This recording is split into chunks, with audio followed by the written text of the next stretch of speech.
በስመ አብ ወወልድ ወመንፈስ ቅዱስ አሃዱ አምላክ አሜን።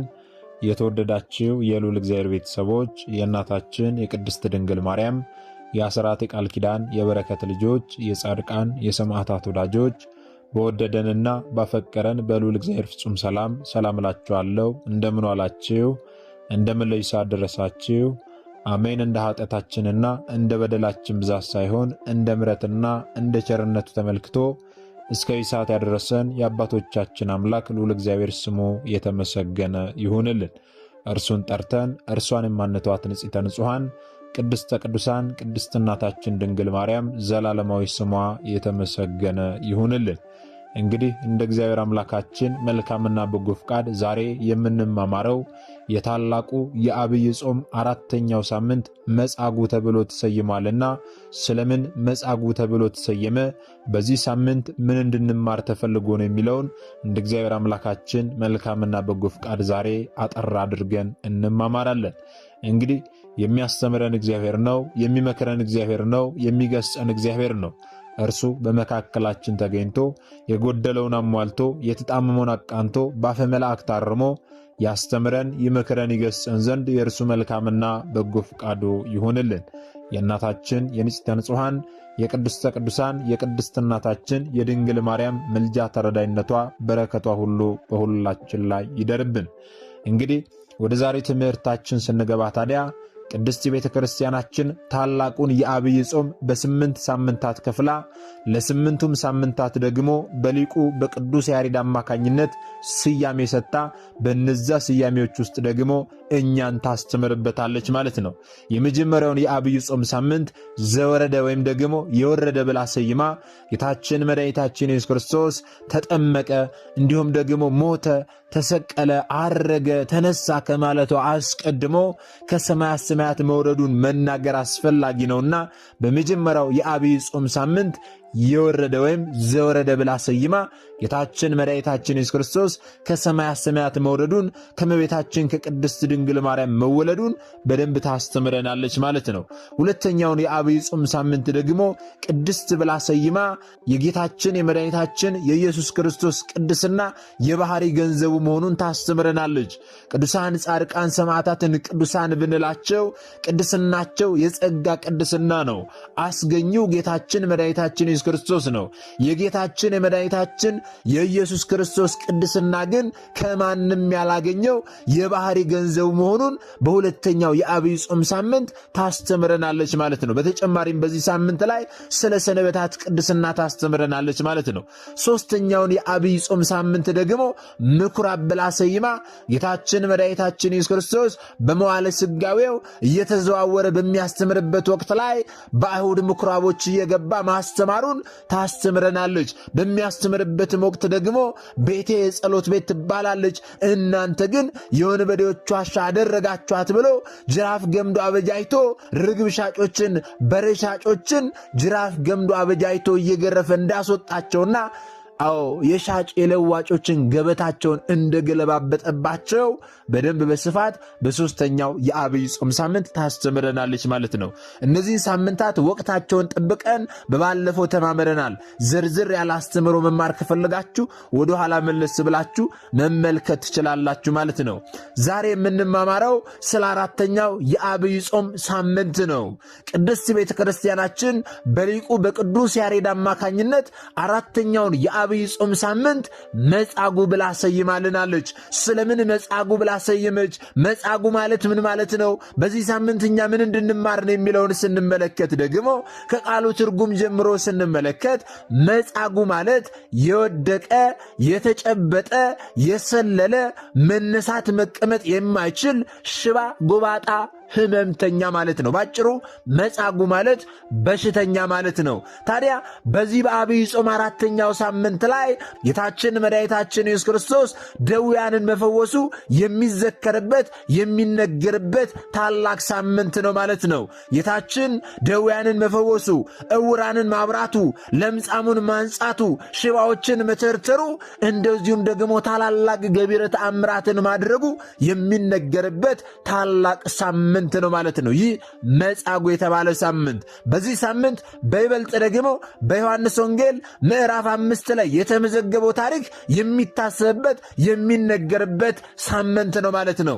እኛም ታዲያ አስተምሯችንን በደንብ ዝርዝር አድርገን ከመመልከታችን አስቀድመው የዮሐንስ ወንጌል ምዕራፍ 5 ምን እንደሚል ከመጽሐፍ ቅዱሳችን ላይ አንብበን እንጀምራለን ማለት ነው። የዮሐንስ ወንጌል ምዕራፍ 5 ቁጥር 1 እስከ 8 ስትመለከቱ እንዲህ የሚል ቃል ታገኛላችሁ።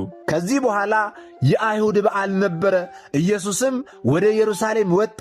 በኢየሩሳሌምም በበጎች በር አጠገብ በዕብራይስጥ ቤተሳይዳ የምትባል አንዲት መጠመቂያ ነበረች። 5 መመላለሻ ነበረባት። በእነዚህ ውስጥ የውሃውን መንቀሳቀስ እየጠበቁ በሽተኞችና ዕውሮች፣ አንካሶችም ሰውነታቸውም የሰለለ ብዙ ሕዝብ ይተኙ ነበረ። አንዳንድ ጊዜ የጌታ መልአክ ወደ መጠመቂያይቱ ወርዶ ውሃውን ያናውጥ ነበርና እንግዲህ ከውሃው መናወጥ በኋላ በመጀመሪያ የገባ ከማናቸውም ካለበት ደዌ ጤናማ ይሆን ነበረ። በዚያም ከ38 ዓመት ጀምሮ የታመመ አንድ ሰው ነበረ። ኢየሱስ ይህንን ሰው ተኝቶ ባየ ጊዜ እስካሁን ብዙ ዘመን እንዲሁ እንደነበረ አውቆ ልትድን ትወዳለህን? አለው።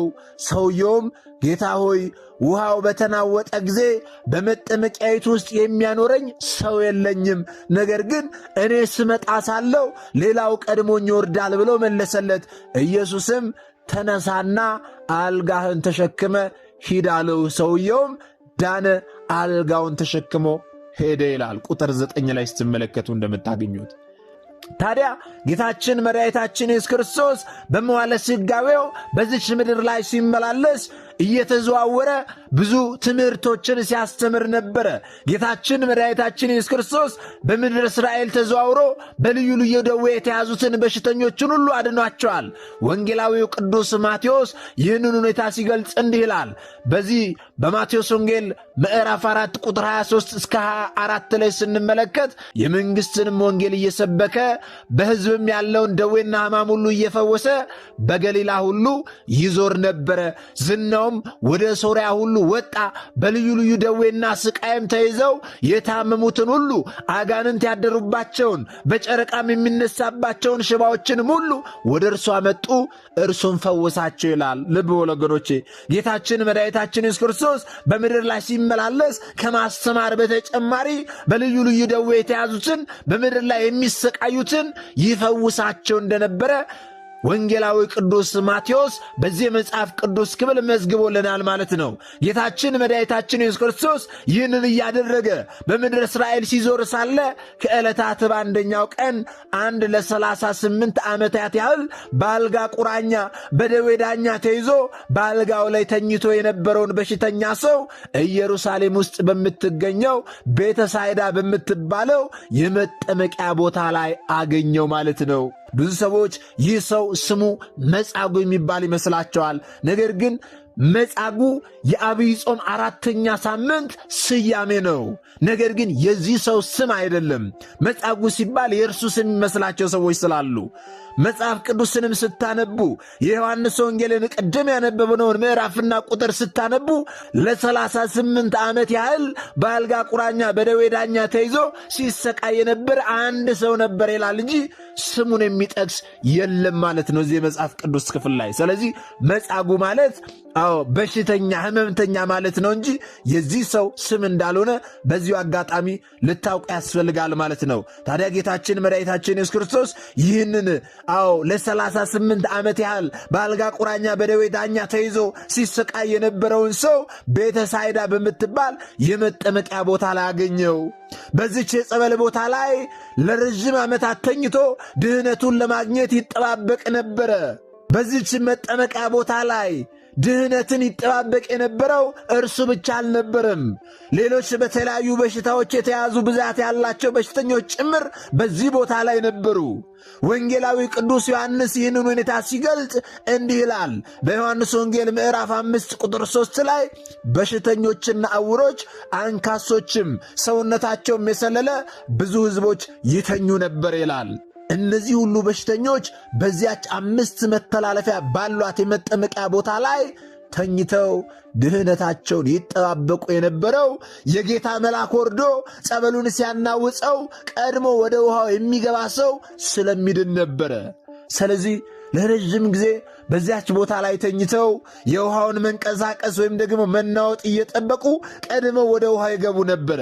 ቀድሞ መልአኩ ወርዶ ውሃውን ሲያናውጠው ሊፈወስ የሚችለው አንድ በሽተኛ ብቻ ነበረ። እርሱም ታዲያ ቀድሞ የገባ ማለት ነው። ሰው ያለው ቀድሞ ወደ ውሃ ይወረውረውና ቀድሞ ይፈወሳል። እንዲሁም ደግሞ በሽታቸው በእግር ለመሄድ የሚፈቅድላቸው በውስጥ ሕመም የሚሰቃዩ ሰዎችን በእግራቸው ፈጥነው ወደዚያ ጸበል ገብተው ይፈወሱ ነበረ። ይህ ሰው ግን ዘመድ ወገን ስላልነበረው ብቻውን ስለነበረ ወደዚያ መጠመቂያ ቦታ ላይ የሚከተው መልአኩ ውሃውን ሲባርከው ሲናወጥ ወደዚያ ውስጥ የሚጥለው ሰው ባለመኖሩ ለረጅም ዓመታት ወገኖቼ፣ ለ3 ዓመት አይደለም፣ ለ38 ቀን አይደለም፣ ለ38 ዓመት ሙሉ ድህነቱን ሲጠባበቅ በዚያችን መጠመቂያ ቦታ ላይ ተኝቶ በሕመም ሲሰቃይ ነበረ። ከምንም በላይ ደግሞ የእርሱን ሕመም የከፋ የሚያደርገው ከእርሱ በኋላ የመጡ ብዙ ሰዎች ወደ መጠመቂያው ቀድመው እየገቡ እየዳኑ ሲሄዱ የእነርሱን መዳን ይመለከታል። ነገር ግን እርሱ መዳን አልቻለም። እነርሱ ተፈውሰው ይሄዳሉ። ነገር ግን እርሱ ተፈውሶ መሄድ አልቻለም። በዚህ ሁኔታ ለ38 ዓመት ያህል በአልጋ ቁራኛ በደዌ ዳኛ ተይዞ ሲሰቃይ ነበረ። እርሱ ለ38 ዓመት ያህል በመጠመቂያዋ አጠገብ ሊተኛ የቻለው ምንም አይነት ሰው ወይም ደግሞ ዘመድ ወይም ደግሞ ወገን ስላልነበረው ነው። ወገኖቼ፣ ዛሬ ጤነኛ በሆንን ጊዜ፣ ዛሬ ሀብት ንብረት ባለን ጊዜ ዘመድ ወገን አለን። በታመምን ጊዜ፣ ባጣን ጊዜ፣ ገንዘብ ባጣን ጊዜ እመኑኝ ወገኖቼ፣ ዘመዴ ነው ወገኔ ነው ያላችሁት ሁሉ ይርቃችኋል፣ ይሸሻችኋል። በምትታመሙ ጊዜ ምናልባት 1 ሳምንት ተመላልሶ ሊጠይቃችሁ ይችላል። ነገር ግን ሕመማችሁ የከፋ ቢሆንና ወራትን ቢፈጅ ከነመፈጠራችሁም ዘመድ አዝማዶቻችሁ ወገኖቻችሁ ሁሉ ይረሷችኋል። ወገኖቼ፣ እግዚአብሔር አምላካችን ከዚህ ይሰውረን። አዎ፣ ይህ ሰው መጀመሪያ ዘመዶች የነበሩት ወገኖች የነበሩት፣ ነገር ግን ዘመዶቹ ወገኖቹ ለጥቂት ጊዜ አስታመሙት። ነገር ግን ሊድን ባለመቻሉ ሊፈወስ ባለመቻሉ ጥለውት ሄዱ፣ ሸሹት። ወገን ዘመድ በማጣቱ ደግሞ ይህ ሰው ለ38 ዓመት ያህል ተሰቃየ። የእርሱን ስቃይ የእሱን ሕመም ደግሞ ጌታችን መድኃኒታችን ኢየሱስ ክርስቶስ ይመለከታል። መድኃኒታችን ኢየሱስ ክርስቶስ ወደዚች የመጠመቂያ ቦታ የመጣው በተለይ ይህንን ሰው ለመፈወስ ነው። ምክንያቱም ወንጌላዊ ቅዱስ ዮሐንስ ሲናገር እንዲህ ይላል፣ ኢየሱስ ይህንን ሰው ተኝቶ ባየ ጊዜ እስካሁን ብዙ ዘመን እንዲሁ እንደነበረ አውቆ ይላል ዮሐንስ 5:7 ላይ። ይህንን አውቆ ብሎ የጻፈልን ለ38 ዓመታት ያህል መተኛቱን አውቆ ሊያድነው መምጣቱን ካነጋገሩ ስለተረዳ ነው። ወገኖቼ፣ ጌታችን መድኃኒታችን ኢየሱስ ክርስቶስ እኛን ሊፈውሰን ሲመጣ እንደ ምድራውያን ሐኪሞች እንዴት ያደርግሃል? ከጀመረ ስንት ጊዜ ይሆንሃል? ልትታመም የቻልከው በምን ምክንያት ነው? በምን ምክንያት ይመስልሃል? እያለ ብዙ ጥያቄዎችን አይጠይቀንም። እነዚህን ሁሉ ጥያቄዎች ሳይጠይቀን በአምላክነቱን ሁሉን ነገር ያውቃልና በአንድ ቃል ብቻ ሊያድነን ሊፈውሰን የሚቻለው አምላክ ነው። የኛ አምላክ ጌታችን መድኃኒታችን ኢየሱስ ክርስቶስ ወደ እርሱ ቀርቦ በአምላክነቱ ሁሉን ነገር ያውቅ ስለነበረ ልትድን ትወዳለህን? በማለት ፈቃደኝነቱን ጠየቀው። ወገኖቼ፣ ጌታችን መድኃኒታችን ኢየሱስ ክርስቶስ ዛሬም ሁላችንንም ይህንን ጥያቄ ጠይቀናል። ልትድኑ ትወዳላችሁን እያለ ይጠይቀናል። የእኛ ምላሽ ምን ይሆን? አዎን ጌታ ሆይ ልንድን እንወዳለን ነው ወይንስ ደግሞ ብዙ ምክንያቶችን መደርደርን ነው ምንሻው? ወገኖቼ፣ እዚህ ጋር ቆም ብለን እናስተውል ያስፈልጋል። ልትድን ትወዳለህን ብሎ ከጠየቀው በኋላ ተነሳና አልጋህን ተሸክመ ሂድ በማለት በቃሉ ስለፈወሰው አልጋውን ተሸክሞ ወደ ቤቱ ሄደ። ያ ለ38 ዓመት ሙሉ ከአልጋው ላይ መውረድ ያልቻለው፣ መንቀሳቀስ ያልቻለው፣ መቆም ያልቻለው በሽተኛ ሕመምተኛ ሰው ጌታችን ሲመጣ ግን አልጋህን ተሸክመ ሂድ ስላለው ብቻ፣ በቃሉ ስለፈወሰው ብቻ ለረዥም ዓመታት ተዘርግቶ የነበረው እግሩ አልቆም ሳይለው ሳይንገዳገድ ምንም አይነት ሕመም ሳይሰማው ለ38 ዓመት ሙሉ የተሸከመችውን አልጋውን ተሸክሞ ተፈውሶ ሄደ። ነገር ግን ልናስተውል የሚገባው ነገር አልጋህን ተሸክመ ሂድ ከማለቱ አስቀድሞ ጌታችን ልትድን ትወዳለህን ብሎ በጠየቀበት ጊዜ ያ ሕመምተኛ ሰው አንድ ምላሽ መልሶ ነበረ። ምን ብሎ መልሰ ስንል ልትድን ትወዳለህን ሲለው ጌታ ሆይ ውሃው በተናወጠ ጊዜ በመጠመቂያይቱ ውስጥ የሚያኖረኝ ሰው የለኝም፣ ነገር ግን እኔ ልመጣ ሳለው ሌላው ቀድሞኝ ይወርዳል አለ። የዮሐንስ ወንጌል ምዕራፍ 5 ቁጥር 7 ላይ ወገኖች ይህንን ቃል አስተውሉ። ጌታችን የጠየቀው ልትድን ትወዳለህን ያለው አዎ ልድን እወዳለሁ ማለት ነበረበት። እርሱ ግን ብዙ ምክንያቶችን ደረደረ። ጌታችንን ሲመለከተው ከእርሱ ጋር ብዙ ሰዎች ስለነበሩ ይህ ሰው ብዙ ሰዎች ይከተሉታልና ከእርሱ ጋር ከሚከተሉት መካከል ጉልበተኛ የሆኑትን እኔን አንስተው ወደዚህ ጸበል ሊወረውሩ የሚችሉትን ይመድብልኛል ብሎ አስቦ ሰው የለኝም አለ። ወደ መጠመቂያዊት ውስጥ የሚያኖረኝ ሰው የለኝም አለ። ወገኖቼ ዛሬም ቢሆን ሰው የለኝም የሚለው ቃል የብዙ ሰዎች ምክንያት ነው። ልትድኑ ትወዳላችሁን ሲለን ጌታችን አይ ሰው የለኝም የምንል ብዙዎች ነን። ዛሬም በዘመናችን መታመኛችንን እግዚአብሔር ላይ ሳይሆን ሰው ላይ ያደረግን ብዙዎቻችን ነን። ለምን ትምህርትን አልቀጠልክም ተብሎ የሚጠየቅ ሰው እንድማር የሚረዳኝ ሰው የለኝም ይላል። ለምን ሥራ አልጀመርሽም የምትባል ሴት ሥራ የሚያስገባኝ ሰው የለኝም ትላለች። እንጀራን የሚሰጥ ሥራን የሚሰጥ እግዚአብሔር አምላክ መሆኑን ዘንግተው መተማመናቸውን እግዚአብሔር አምላክን ማድረግን ዘንግተው ለሚጠየቁት ጥያቄ ሁሉ ሰው የለኝም የሚሉ ዛሬም በዘመናችን ብዙዎች አሉ። ልትድኑ ያልቻላችሁት ለምንድን ነው ተብለው የሚጠየቁ ሰዎች የምንታከምበት ገንዘብ የሚሰጠን ሰው የለንም ይላሉ። ብዙ ሰዎች በብዙ ቦታዎች ላይ አጥብቀው የሚሹት ወይም ደግሞ የሚፈልጉት የሰዎችን መኖር ወይም ደግሞ እርዳታ ነው። ዛሬ በዘመናችን ወገኖቼ እኛ አጥብቀን ልንሻው የሚያስፈልገን ነገር የእግዚአብሔርን እርዳታና ማዳን መሆን አለበት። የሚያበላ የሚያጠጣ የሚያለብስ መጠለያ የሚሰጥ ሥራ የሚባርክ የሚፈውስ የሚያበለጽግ የሚያኖር እግዚአብሔር መሆኑን አስረግጠን ስላላመንንና መታመኛችንን ሁሉ በሰዎች ላይ ስላደረግን ዛሬም ልንድን አልቻልንም። ዛሬም በሕመም እንሰቃያለን። ልንድን አልቻልንም። ለምን ካልን ደግሞ በጸበሉ ላይ አድሮ እግዚአብሔር አምላክ ይፈውሰኛል ከማለት ይልቅ ይህ ጸበል ያድነኝ ይሆን የዚያ ጸበል ያድነኝ ይሆን እያልን ይህንን ጸበልም ልሞክረው ይሆን እያልን ጸበልን ሙከራ አደረግነው እንጂ ይፈውሰኛል ብለን አምነን በየአጥቢያችን ባለው ጸበል ላይ ስላልገባን አምነን ስላልተጠመቅን መታመኛችንን በእግዚአብሔር ላይ ስላላደረግን ዛሬም በየጸበሉ ያለን ሰዎች መዳን አልቻልም። ወገኖቼ ስንቶቻችን እግዚአብሔር አምላክ በዚህ ጸበል ያድነኛል ብለን አምነን ይሆን እየተጠመቅን ያለነው? በዚያ ደብር ያለው ጸበል ያድናል ስለተባለን ነው ሄደን የምንጠመቀው? ወይንስ ደግሞ እግዚአብሔር አምላክ በዚያ ጸበል ያድነኛል ብለን አምነን ነው ሄደን እየተጠመቅን ያለነው? እዚህ ጋር ነው ልዩነቱ ወገኖቼ። ዛሬ በየአጥቢያዎች በየአድባራቱ ሁሉ ጸበሎች አሉ። ነገር ግን በአጥቢያችን በአጠገባችን ያለውን ጸበል ትተን በዚያ ቦታ ያለው ጸበል ያድናል ሲባል በዚያ እንሰለፋለን። ነገር ግን አጠገባችን ያለውን ጸበል የሰጠን ማን ነው? እግዚአብሔር አምላክ ነው ወገኖቼ። በዚህ እርሱ በሰጠን ጸበል ያድነኛል ይፈውሰኛል ብለን አምነን ብንጠመቅ በአጠገባችን ባለው ጸበል እንድን እንፈወስ ነበር። ነገር ግን እኛ ያድናል ስለተባለን ብቻ እዛ እንሄዳለን። እስቲም ልሞክረው፣ እርሱንም እኮ ያድነኛል ብለን አንሄድም ወገኖቼ። ልሞክረው ብለን እንሄዳለን። መዳን አልቻልንም። ዛሬም ወገኖቼ መታመኛችንን እምነታችንን እናስተካክል። ይህ በሽተኛ ሰው እድናለሁ ብሎ የተኛው የእግዚአብሔርን እርዳታ አገኛለሁ ብሎ ሳይሆን ያንድን ጎልማሳ ሰው ፈርጣማ ክንድ ስለነበረ ሊድን አልቻለም። ወገኖቼ ከእርሱ ልንማር ያስፈልጋል። የመጽሐፍ ቅዱስን ታሪክ ማወቅ መማር ብቻ ሳይሆን የምንማረውን ወደ ተግባር ልንለውጠው ያስፈልጋል።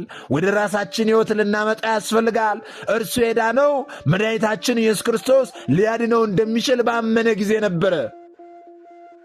ለመዳንና ሌሎች ያጣናቸውን ነገሮች ለማግኘት በእግዚአብሔር ማመን ወሳኝ ነገር ነው ወገኖቼ። ማመን ይቀድማል፣ ከዚያም ደግሞ መዳን። እግዚአብሔር ያለው ሰው ሁሉም ነገር አለው።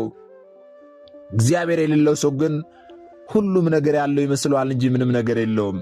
የተማረ ቢመስልም አልተማረም። ሥራ ያለው ይምሰለው እንጂ ሥራ የለውም። ጤና ያለው ይምሰለው እንጂ ጤና የለውም። ሀብት ያለው ይምሰለው እንጂ ድሃ ነው። የለበሰ ይምሰለው እንጂ ርቃኑን ነው። እግዚአብሔርን ሳያምኑ የሚገኝ ትምህርት፣ እግዚአብሔርን ሳያምኑ የሚገኝ ሥራ፣ እግዚአብሔርን ሳያምኑ የሚገኝ ጤና፣ ልብስ ወዘተ በከንቱ የሚጠፉ ናቸውና ወገኖቼ ቆም ብለን ልናስብ ያስፈልጋል።